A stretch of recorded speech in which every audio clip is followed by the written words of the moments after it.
পঞ্চায়েত থেকে আসবে, কানে টিকিট মেরে দেবে, আর ও গরু জীবনেও আর বেচতে পারবে না। 14 বছর তোমার এই গরু।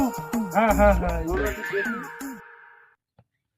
হ্যাঁ, গরু তো দেখে তো ঠিক মনে হচ্ছে। তা দাম কেরাম কত দিতে হবে বলো? দাম তো বাপু আমি তো দেখেছিলাম, বলে গেছে 30,000। শোনো, 30,000 টাকা টাকা না। এই যা গরু এখন, সরকার পুলিশের ভয়, লেজানির ভয়, এ গরু আমি 5,000 টাকা দিতে পারবো, ওর বেশি দিতে পারবো না। হবে? না বাবু, আমি 30,000-এর নিচে আমি দিতে পারবো না। 30,000। শোনো, গরু দিয়ে দাও আমাদের। পঞ্চায়েত থেকে আসবে, কানে টিকিট মেরে দেবে, আর ও গরু জীবনেও আর বেচতে পারবে না। 14 বছর হলে পুষতে হবে। না বাবু, ওসব কথা কানতে হবে না। আমি 30,000 টাকা ছিল। চল দেখি, চল, তোমার গরু কি করে বেচো আমরাও দেখে নেবো। যাও। ঠিক আছে। ঠিক আছে, না, এখনো বলছি 5,000 টাকা দেবো। না তুমি বাবু যাও।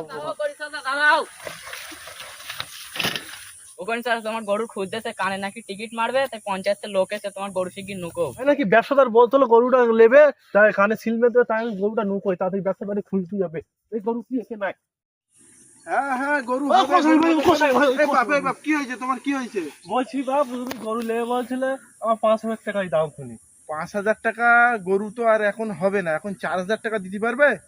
বাবু এরম করছো কেন? 5,000 টাকাই দাও খুনি আমার। দেখো, তুমি 4,000 টাকা যদি দাও, তাহলে আমি তোমার অনলাইন এক্ষুনি মেরে দিচ্ছি। তুমি দেবে? বাবু যা হয় দাও, আমার দাও। তাহলে তোমার নাম্বার দাও, আমি অনলাইন মেরে দিচ্ছি। ঠিক আছে? লেখো।